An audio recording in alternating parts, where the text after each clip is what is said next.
Olá, tudo bem? Meu nome é Biramani Venâncio, pastor da comunidade cristã Razão e Fé, na cidade de Betim, Minas Gerais. O tema hoje é o seguinte: o crente pode escutar música do mundo? É uma pergunta que nós sempre escutamos na igreja. Eu acho que nós temos primeiro, para começar a ter uma percepção correta do assunto, nós temos que mudar a terminologia. A pergunta melhor não é se o cristão pode ouvir música do mundo, mas o cristão pode ouvir música ou desfrutar de uma arte que seja secular. Aí a resposta ela é um pouco ambígua. A resposta é sim e não. O apóstolo João, no capítulo 2, versículo 15 da sua primeira carta, ele diz: não ameis o mundo, nem o que no mundo há. Porém, no versículo seguinte, João explica o que ele quer dizer ao falar sobre mundo. A cosmovisão mundana. Ele fala a cobiça dos olhos, a cobiça da carne e a soberba da vida. Ou seja, tudo aquilo que instiga a cobiça da sua carne, tudo aquilo que ajuda a cobiça dos seus olhos, tudo aquilo que glorifica a soberba da vida, é mundano, é carnal, é satânico, é maligno. E esse tipo de arte, seja musical, literária, cênica, cinematográfica, dramaturgia, qualquer ramo da arte, não deve ser vista, ouvida, praticada ou desfrutada pelo crente. Porém, nós criamos no âmbito evangélico uma falsa dicotomia. Nós partimos da pressuposição seguinte: tudo aquilo que é feito no âmbito evangélico, por um artista evangélico, nós consideramos arte cristã. E tudo aquilo que é feito fora do âmbito eclesiástico, fora de uma instituição evangélica, por um artista que não não tenha uma confissão cristã, nós declaramos como uma arte mundana. Porém, a Bíblia ela não faz essa dicotomia. Por quê? Porque há uma frase que os filósofos gregos diziam que toda verdade é verdade de Deus, que toda verdade universal ela é absoluta. A verdade ela continua sendo verdade, seja dita na boca de um profeta, de um pastor, de um pregador, seja dita na boca de um ateu. Então a primeira coisa que nós temos que pensar não é se essa arte foi feita por um cristão ou se ela foi feita por um ateu. O que nós temos que perguntar em primeiro lugar é: o que essa arte fala é verdadeiro? O que é esta arte, o sentimento que ela inspira, a verdade que está sendo colocada, é uma verdade bíblica, mesmo sendo feita fora do âmbito eclesiástico? Porque a Bíblia não faz essa dicotomia. Tiago capítulo 1, versículo 17, diz que toda boa dádiva e todo dom perfeito vem de Deus, vem do Pai das luzes, em que não há sombra nem mudança de variação. Ou seja, Tiago não afirma que somente os dons dos cristãos são de Deus. Todo dom, todo talento vem de Deus, inclusive do artista que não faz parte do âmbito evangélico. O segundo ponto que nós temos que pensar é que quando Deus cria o homem em Gênesis 1, 26 e 27, Ele cria o homem à sua imagem e à sua semelhança. Se nós formos resumir arte numa palavra, nós podemos resumir na palavra criação, criatividade. O que é a arte? Simplesmente a criação. E Deus é chamado o Criador de todas as coisas. E ao fazer o homem à sua imagem e semelhança, Deus deu ao homem o poder criativo. Então a arte nada mais é do que um reflexo da imagem de Deus no ser humano, Deus dando ao homem o poder de criação. A terceira questão que nós temos que parar para pensar são em vários textos bíblicos, onde os autores das escrituras mencionam a arte secular. Não num tom crítico, pejorativo, mas num tom afirmativo. Por exemplo, Paulo em 1 Coríntios capítulo 15, versículo 33, ele diz que as más companhias corrompem os bons costumes. Essa frase que Paulo cita não é das escrituras do Antigo Testamento. Paulo está citando uma frase que virou um provérbio na Grécia por causa de uma peça teatral chamada Thaís, que foi escrito por um dramaturgo chamado Meandro. E Paulo cita essa frase desse dramaturgo. É como se hoje, por exemplo, nós citássemos uma frase de uma peça, por exemplo, de Nelson Rodrigues, que é um dramaturgo brasileiro muito famoso. Foi o que Paulo fez. Quando Paulo está pregando no Areópago aos filósofos epicureus e estoicos, lá em Atos capítulo 17, a partir do verso 23, Paulo começa a falar sobre o Deus desconhecido, que era uma história de um poeta grego chamado Epimênides. Aí no versículo 26 ao versículo 28, quando Paulo diz, olha, em Deus nos movemos, em Deus existimos, em Deus respiramos, porque como disse os vossos poetas, Paulo não está citando os profetas judeus, está citando os poetas gregos, como disseram os vossos poetas, de Deus nós somos descendência. Paulo está citando um poeta grego chamado Cleanto. Quando ele escreve a carta a Tito, no capítulo 1, versículo 12, 13 e 14, Paulo cita uma frase que era do poeta grego Epimênides. E assim há várias histórias na Bíblia. Paulo, por exemplo, ele cita Janes e Jambres, que fazia parte da literatura apócrifa judaica, que segundo a tradição judaica seriam os faraós, os magos do faraó do Egito que batalharam contra Moisés. Por exemplo, o apóstolo Pedro, na sua segunda carta, ele cita literatura apócrifa.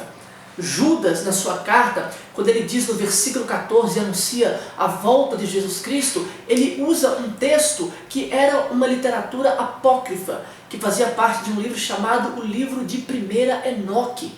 Quando Judas fala sobre o anjo, o arcanjo Miguel, batalhando contra Satanás para que Satanás não tomasse o corpo de Moisés, ele também está citando uma literatura apócrifa. Era um livro chamado Assunção de Moisés. Tudo isso fazia parte da cultura judaica, da cultura grega, e Paulo toma como se fosse algo inspirado, mesmo não tendo sido produzido, vamos dizer assim, num âmbito espiritual, num âmbito cristão, num âmbito judaico. E assim nós poderíamos citar vários outros exemplos, mas vamos ficar nesses aqui. Por exemplo, quando João, no seu evangelho, ele diz, no princípio era o verbo estava com Deus e o verbo era Deus. João, ele é o primeiro autor bíblico a utilizar o termo logos. O termo logos não havia sido ainda citado por nenhum autor bíblico. E quem criou o termo logos não foram os profetas, foram os filósofos gregos. E João toma emprestado o termo logos como que dizendo o seguinte, eles podem não conhecer a Deus, mas isso que eles estão falando é verdade, é inspirado por Deus. E sendo inspirado por Deus, eu tomo como verdade também. O termo usado para a palavra Deus, que é theos, foi tomado emprestado dos gregos. Um anagrama que diferenciava tomado justamente de Zeus, o deus da mitologia grega. O que João está dizendo é, Zeus não existe. Mas este conceito que os gregos desenvolveram, de que existe um Deus que é maior do que tudo, que é criador de todas as coisas, esse conceito é verdadeiro. E aí, toda vez que aparece a palavra Deus, nas cartas apostólicas, é Theos, que não foi inventada pelos profetas nem pelos apóstolos, foi criado pelos gregos, indicando que nem tudo que está na cultura secular é maligno. E nisso nós podemos também incluir a música. Se eu disser, por exemplo, que é pecado um cristão escutar música secular, o que eu vou fazer com o livro de Cantares de Salomão? O próprio título já diz o que significa, cânticos, cantares, músicas. E junto com o livro de Esther, Cânticos é o único livro da Bíblia que não aparece a palavra Deus. Ali não há profecia, ali não há milagres, ali não fala sobre a vinda do Messias. É óbvio que muitos teólogos tentaram interpretar o livro de Cantares de uma maneira alegórica, interpretando ali o noivo, que era Salomão, como Cristo, a Sulamita, a noiva, como igreja. Mas se nós fizermos uma interpretação gramatical, semântica, honesta do texto, é impossível tirarmos do texto essa interpretação. O livro de Cantares de Salomão são músicas românticas. Eu sei que isso pode escandalizar muita gente que assistir esse vídeo, mas são músicas românticas, falando do amor de um homem por uma mulher. E está na Bíblia. Se eu disser que é pecado o cristão escutar música secular, eu vou ter que tirar o livro de Cantares de Salomão na Bíblia, porque são canções românticas que falam simplesmente do amor de um homem por uma mulher, e foram inspirados pelo Espírito Santo e foram aceitos no cânon. E isso fica muito claro, por exemplo, quando nós pararmos para analisar muitas canções que, se nós analisarmos a letra dessas canções, por exemplo, nós vamos ver uma similaridade muito grande com as verdades expostas na Bíblia. Por exemplo, se nós pegarmos, vamos pegar a MPB, por exemplo, canções que talvez você conheça, como A Lista, de Oswaldo Montenegro, como Nossos Pais, de Belchior, canções como Ouro de Tolo, de Raul Seixas, Construção, de Chico Buarque, e muitas outras canções, onde o autor da letra coloca verdades profundamente bíblicas. Se você parar para pensar, por exemplo, na letra Ouro de Tolo, que para mim é a maior canção da história da música popular brasileira, lá de Construção, de Chico Buarque, você vai ver uma similaridade com o livro de Eclesiastes muito grande. O autor da música, Raul Seixas, parafraseando a canção, ele diz: olha, eu tenho tudo, eu tenho um carro do ano, eu tenho um bom emprego, eu tenho um apartamento em Ipanema, eu consegui tudo o que eu queria, mas eu descobri que é inútil, eu estou decepcionado, eu continuo vazio. Aí se você lê Eclesiastes capítulo 2, 3, 4 e 5, Salomão, em outras palavras, diz a mesma coisa. Eu comprei, eu construí, eu escrevi, eu me casei, tudo o que eu quis, todos os desejos do meu coração, eu satisfiz. Eu descobri que é simplesmente correr contra o vento, é vaidade, é aflição de espírito, não há nada de novo debaixo do céu. É a mesma coisa. Eu costumo dizer que Ouro de Tolo é o Eclesiastes de Raul Seixas, e que Eclesiastes é o Ouro de Tolo de Salomão. E assim, se você pegar, por exemplo, a letra Índios, da música do Legião Urbana, quando Renato Russo ele diz assim: olha, só você tem a cura do meu vício de insistir, nessa saudade que eu sinto de tudo que eu ainda não vi. É óbvio que Renato Russo provavelmente não sabia da profundidade do que ele estava falando.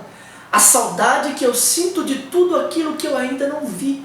É a mesma coisa que o escritor cristão C.S. Lewis afirma quando ele diz que se eu fizer todas as coisas nessa vida e ainda assim não estiver satisfeito, é porque eu chego à conclusão de que existe outra vida.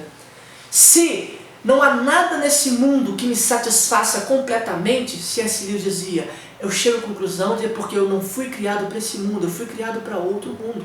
E a mesma coisa que Renato Russo está afirmando, porém de uma outra forma. Então, partindo desse pressuposto, é pecado o cristão escutar música secular? Não. Por quê? O que é música? É simplesmente a junção de ritmo, melodia e harmonia. E essas três coisas não são imorais, pecaminosas em si, e nem são morais, santas em si. Elas são amorais, ou seja, é a utilização que você vai fazer delas que vai tornar elas pecaminosa ou ela santa. Agora, para meditar um pouquinho. Se nós formos honestos intelectualmente, se eu disser que é pecado o cristão escutar música secular, eu vou ter que dizer para o cristão o seguinte: ache uma ilha, mude-se para essa ilha e fique lá e não saia de lá até a volta de Jesus Cristo. Porque nós aprendemos a ler e escrever em livros que são seculares. Nós aprendemos a ler e escrever com professores que na sua maioria não são cristãos. Nós estudamos na faculdade com professores que na sua maioria não são cristãos. Nós estudamos para prestar vestibular em livros que não são cristãos. Ou seja, se eu afirmar que é pecado escutar música secular, então o cristão também não pode ler literatura que não seja cristã, não pode assistir programas televisivos ou radiofônicos que não sejam cristãos, não pode entrar em páginas virtuais que não sejam cristãos. Em outras palavras, vai ser impossível viver. Porém, só uma ressalva. Então quer dizer que o crente pode escutar qualquer coisa? Óbvio que não. Aí eu vou ter que tomar como princípio aquilo que diz 1 Coríntios 10, 31. Quer comais, quer bebais, quer façais qualquer coisa, fazei tudo para a glória de Deus.